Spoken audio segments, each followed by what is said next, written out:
Okay, it looks like it's okay, cool. Looks like it's on. All right, awesome. So today I'm joined by Rocio Perez, founder of the MindShift Experience, best-selling author, and someone who spent decades working with leaders and organizations on confidence, communication, and leadership. Thank you so much for being here. Makaeel, thank you so much. I'm really excited about our conversation today and looking forward to it. Likewise, likewise. And honestly, what really stood out to me is the combination of your personal story and experiences, the scale of your work, reaching tens of thousands of professionals, and how you've turned that into frameworks as well through your books and publishing.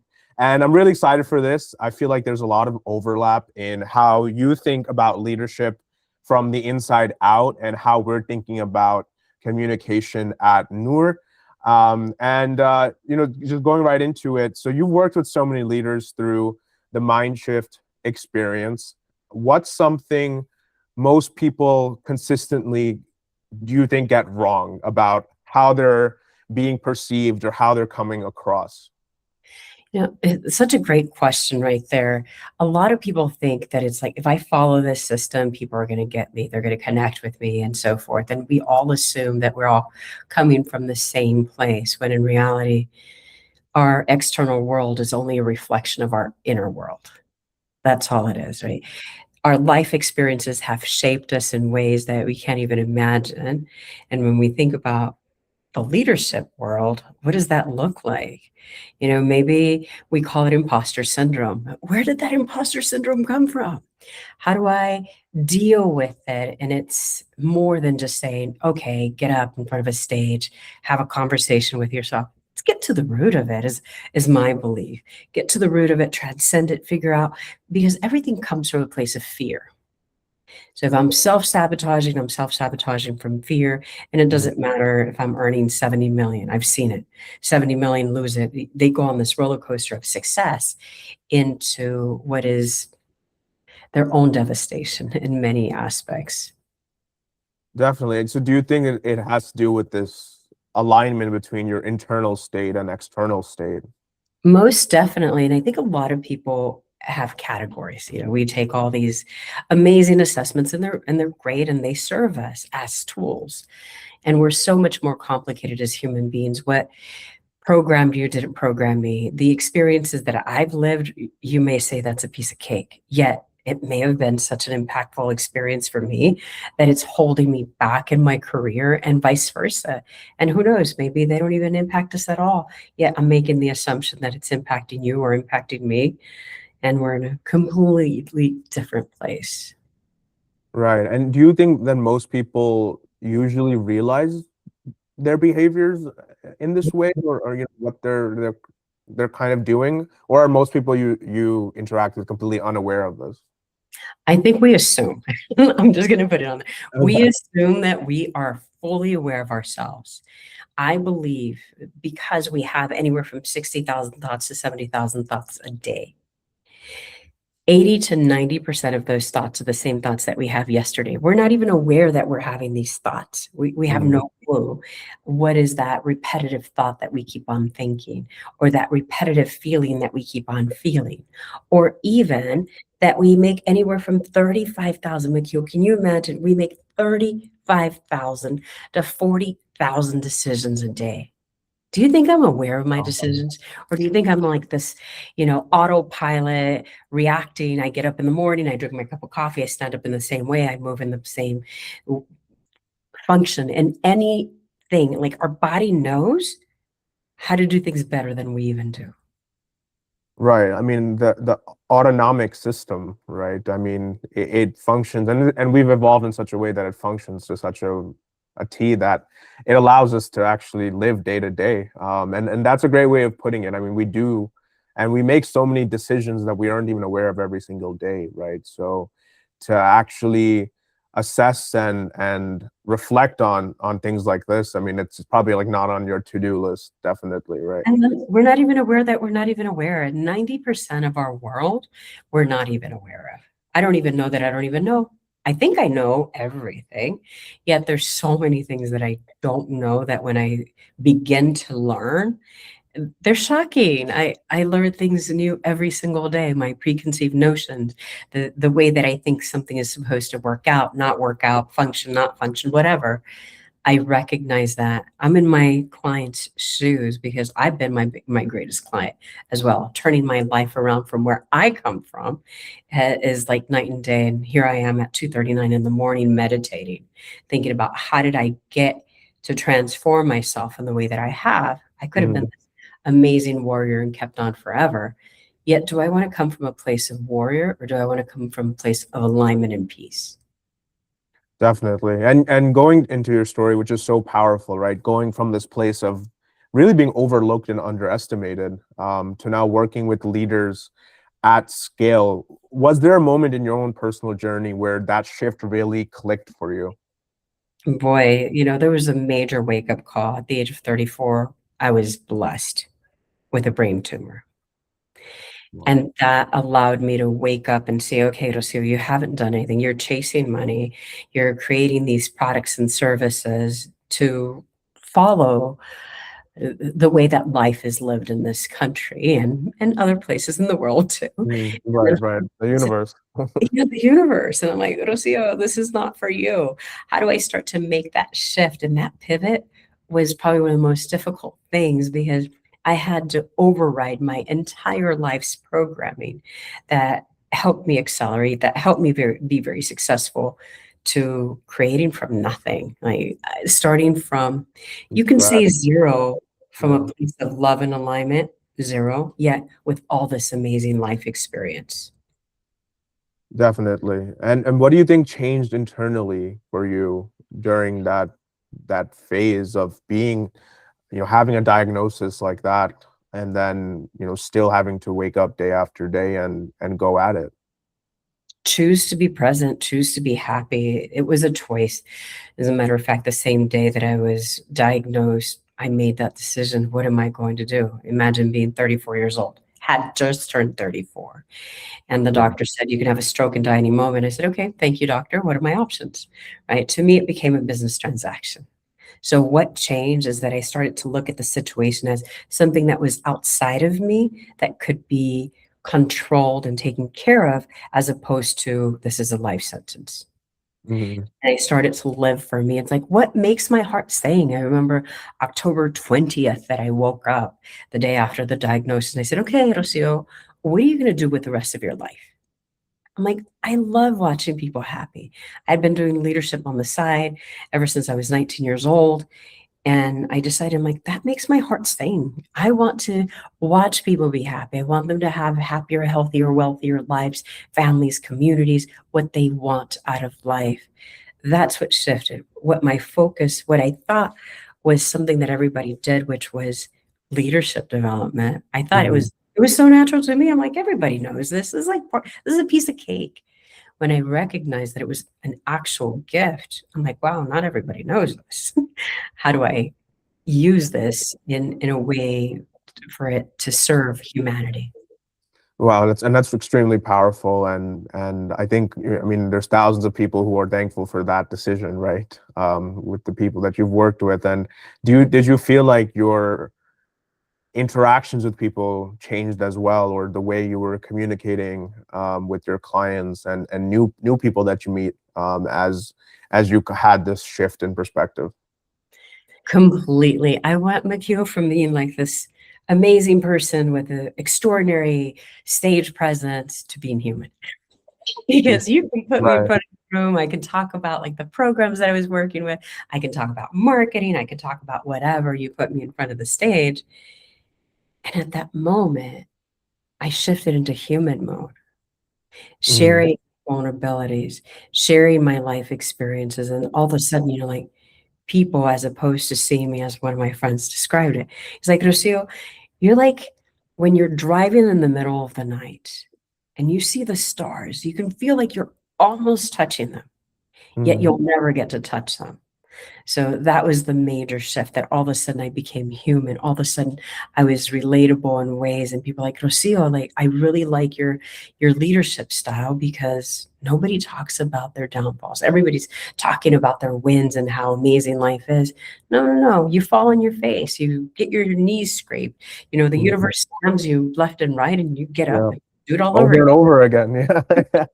Yeah, and you just have to have that resilience and that drive to, well, just get back up and not let those kinds of things halt your progress or halt where you see your life going. And that's I think that's something that not a lot of people get visibility into. So I appreciate you sharing that. And I think related, so you've built a self-coaching system with the MindShift experience. What are some patterns that you see in people who actually transform, or versus are staying stuck?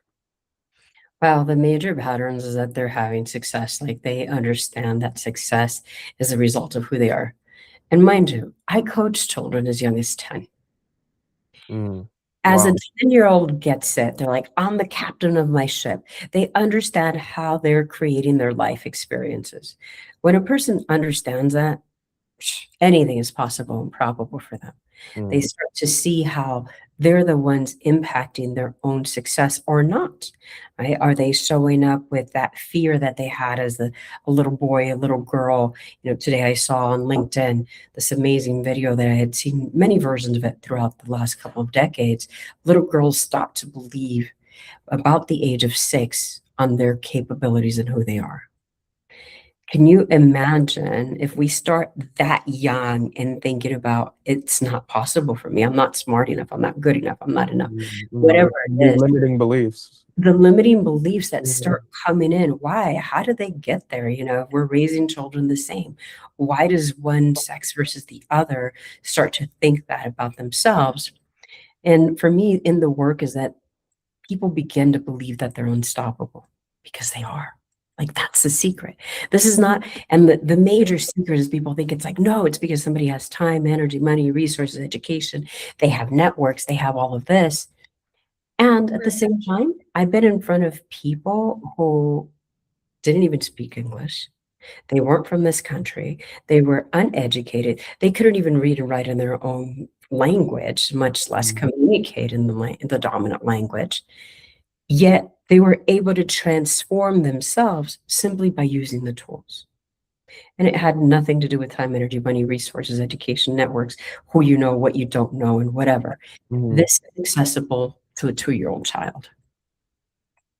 Definitely. So would you say it's about committing to the program, committing to the discipline, and doing and actually doing the inner and outer work It is the difference, right? Completely, and that's one of the questions. Even on Monday, I have this MindShift reset where I do a visualization on a weekly basis, which I'd love for you to join us. And Yes, yes. I did see the invite, and I'm planning to join more regularly. Yeah, I yeah, love it. yeah. So my clients are asking, they're like, Rocio, should I continue doing my affirmations? I'm like, stop, stop.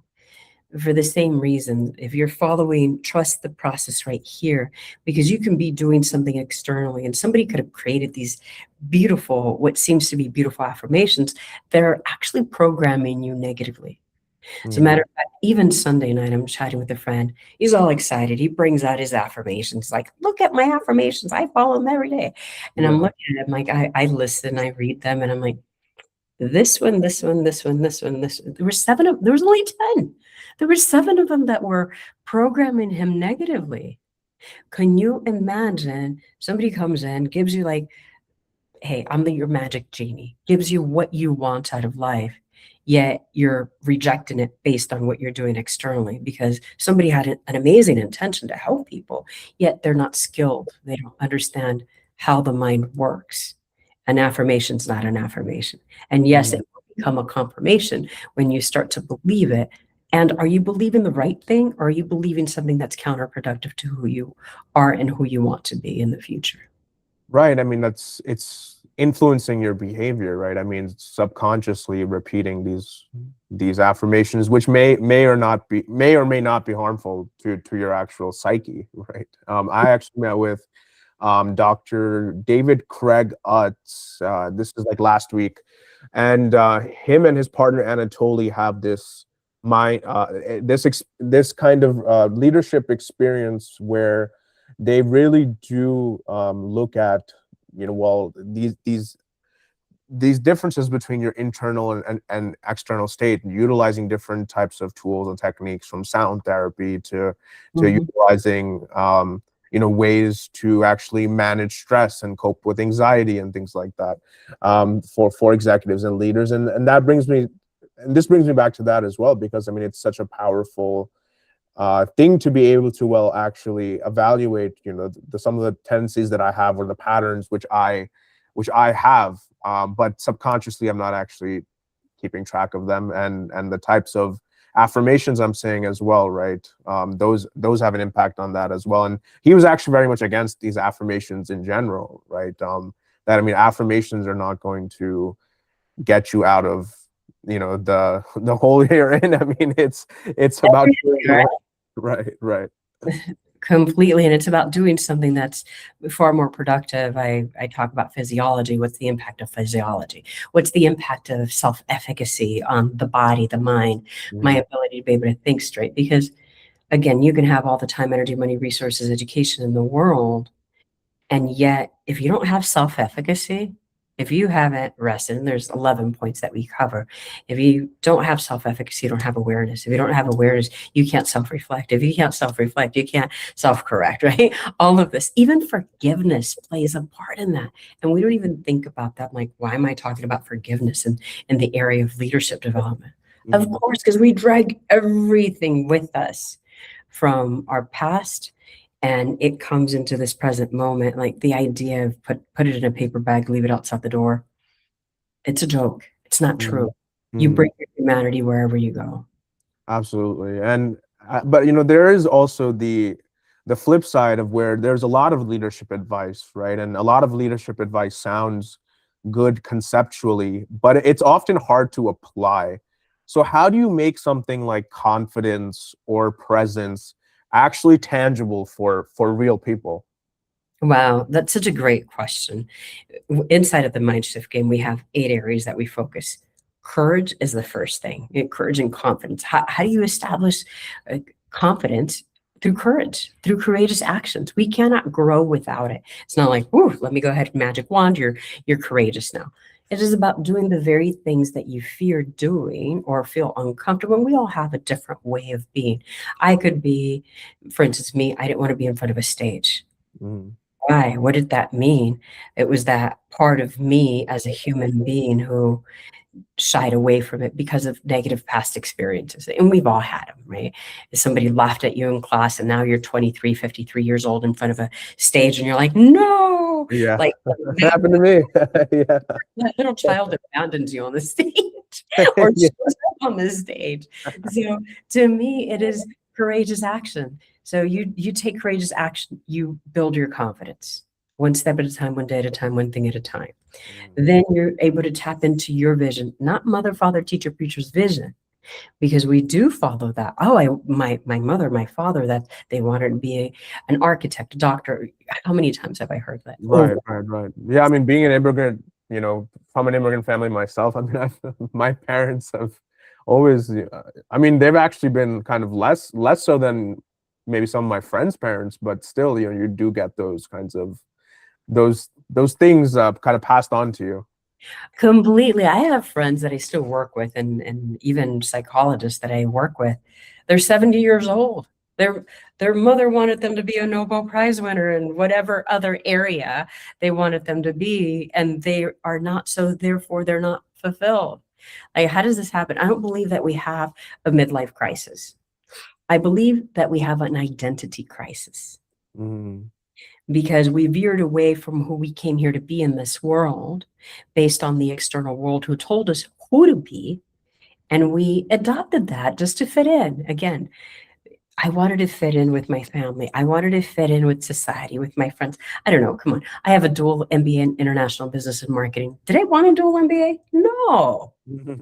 But my college counselor said, you could have a dual MBA. And I'm like, seriously? I followed Yeah. him. You were like, really? Save myself $30,000 back in the day. Right. Yeah. And time and effort, life. Definitely. Right. And I mean, something else I find really interesting about your experience is that you've turned your thinking into books and frameworks. How has writing and publishing shaped how you think about leadership and communication, executive communication? I'd say writing has allowed me to be who I am today. It has revealed who I came here to be in ways that I could have never imagined. It has allowed me to transcend what I didn't even want to recognize, forget about the rest of the stuff that I recognize, which Mhm. has allowed me to be more authentic. Like I can feel that I can connect from the heart now. Before it was like, like this perfect Pollyanna business woman, the showing up in the world. No, no, no. Life is not like that. Here's the whole human behind the experience. It has allowed me to connect with people. It has allowed me to connect with myself, most importantly, first and foremost, with myself, with my inner circle, with people that I lead and people that I share thoughts and insights with. So writing has allowed me to do that. And my latest book, Identity Alchemy, well, you see it there. Like, my gosh, I overuse this book. I use it as it's intended to be used and abused Right. That's how it should be looking. over and over again. And inside of the book, it leads us on this journey of self-discovery. Every time we release something that is not us, it's like the Michelangelo and the David. Every time we release that which is not us, we claim something which is far more powerful than this persona that we show up with. Definitely. And you've worked with over, I mean, 60,000 professionals, right? And these people, if you think, your clients or future clients and people in general actually had a way to see how they were coming across in conversations in real time or getting a sense of their presence, how do you think that would change their growth or amplify their growth? I think it would dramatically. As a matter of fact, I have a group of women that I lead every Wednesday night. And one of those conversations came up. I was like, wow, somebody did something to me. And as we're exploring, they realize, no, I did that to myself. And I'm blaming the other person for what I did to myself. And how would that change it? Wow, like I would take responsibility over everything I did. As a matter of fact, here, completely open here. Years ago, I remember my boyfriend's mom, and this is decades ago. She was on my mind for a long time. I had said some things, she had said some things. We both said things, okay? And it was in my space. I even saw her one day that I was shopping and I'm like, I avoided her. I'm like, I don't even know how she's gonna react, okay? She doesn't like me. And today she reached out to me on social media. And today I said, today's the day. I'm going to call her and have a conversation with her. A minute into our conversation, I said, okay, I am responsible 100% for how this conversation goes. And I get to choose to voice what is in my space and let it go Mhm. so that I can move on, right? That there's a heaviness in the energy. And I said, please forgive me for being rude. I said some things. She's like, no, no, no. I was the one who was being rude. I was mean to you. And I keep on thinking, I'm like, okay, I get it. I accept it. And you know what? At the very end, I said, I did say some things too. I repeated some things that somebody shared with me that weren't even what I thought. And Mm. I'm just like being completely, because I could have been, oh, okay, great, you take responsibility. Thank you for taking responsibility. But it's not about that, Makaeel. It's about taking our own responsibility. See, what we think happens to us is actually our creation. Absolutely. Right. I mean, yeah, we are the product of our thoughts and our habits, and and we create those, right? And that's something that we've been thinking about with Noor as well. It's not telling people, well, how they should sound or what they should say, but it's actually giving them a sort of mirror for their voice, right? And helping them actually see what's already happening.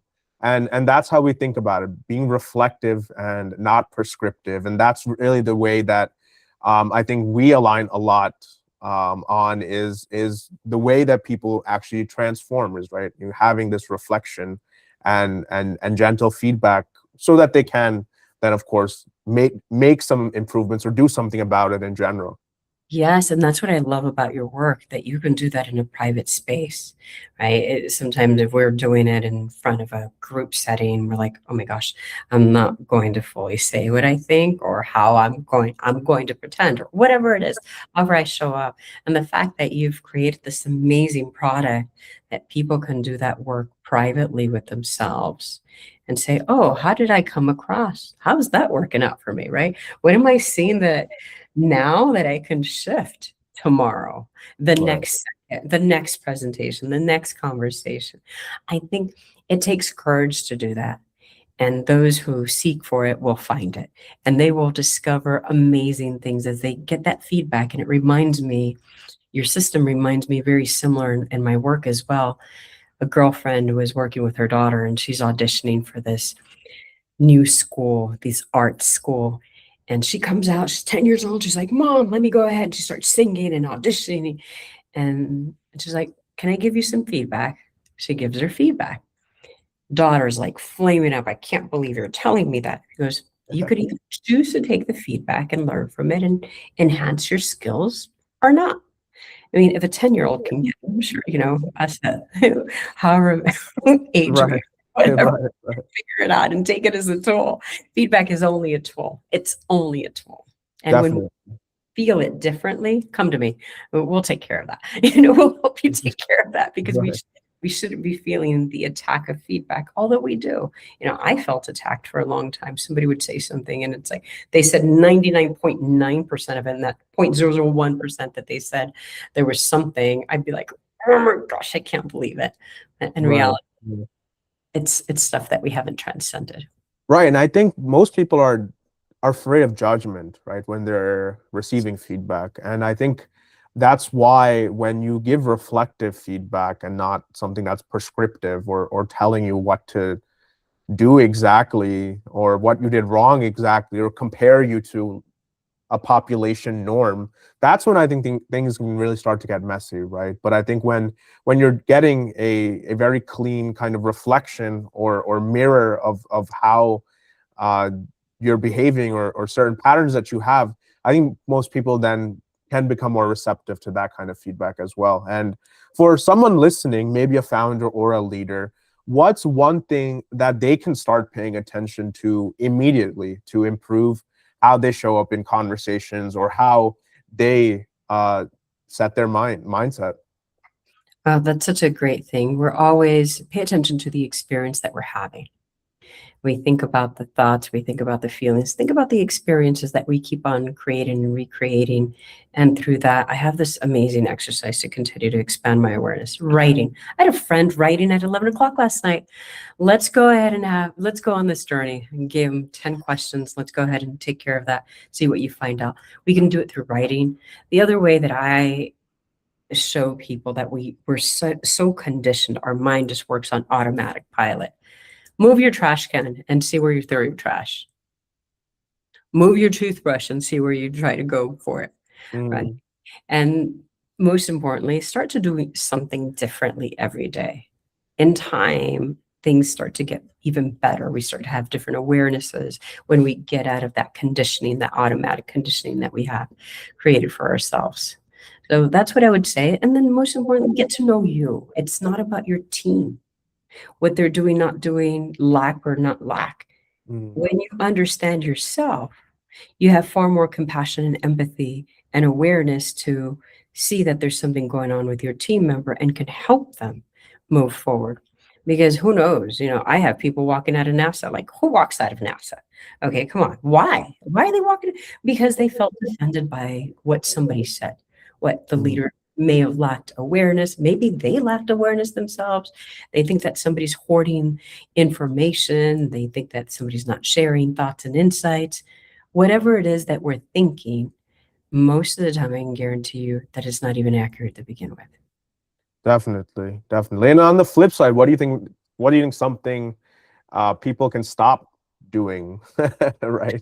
Stop following everybody under the moon. If they're going to study with you, study with you. If they're going to study with me, right? Study with the people that know what they're doing, because so many people are putting out things on social media. I keep on hearing them, seeing them everywhere. And I don't know, my ears screech and I'm like, oh my gosh. And like knowing and having a base of 0 to 8 is one of my specialties in child development, and seeing how a person develops and working with people all the way to 95 years of age, I can see the impact all the way across their life. Trust the process, whatever process you choose. It's almost like marketing. I remember when I had a marketing company, even if you follow the wrong strategy, you're going to have greater success than if you try to implement 100 strategies. One Oh, yeah. one flawed strategy will give you greater success than 100 perfect strategies. Yeah, definitely. I mean, especially when you're kind of diverting your attention in so many different ways, right? And it's really hard to be present and actually and be focused on the one kind of avenue that you have in front of you. So that's great. And this was great in general. I think what stands out is how much of leadership, presence, and good communication is how you show up, and a lot of these things people aren't really aware of, and they can be made more aware of. And so thank you so much, Rocio, for joining us. Where can people find and learn more about you, the MindShift experience, or your other work? Most definitely. You can find us on TMSC EXP, right? TMSCXP.com. You can give me a call, 303-587-83. I know I'm one of the few ones that give a phone number, 303-587-8367. You can find us on YouTube under the MindShift Experience. You can find us on the school platform as well. We teach self-regulation there that creates greater awareness. Give us a call. Go on our website, tmsexp.com. Awesome. And yeah, we'll be sure to link those as well. Thank you so much again. And we're looking forward to chatting again really soon. Thank you so much. See ya.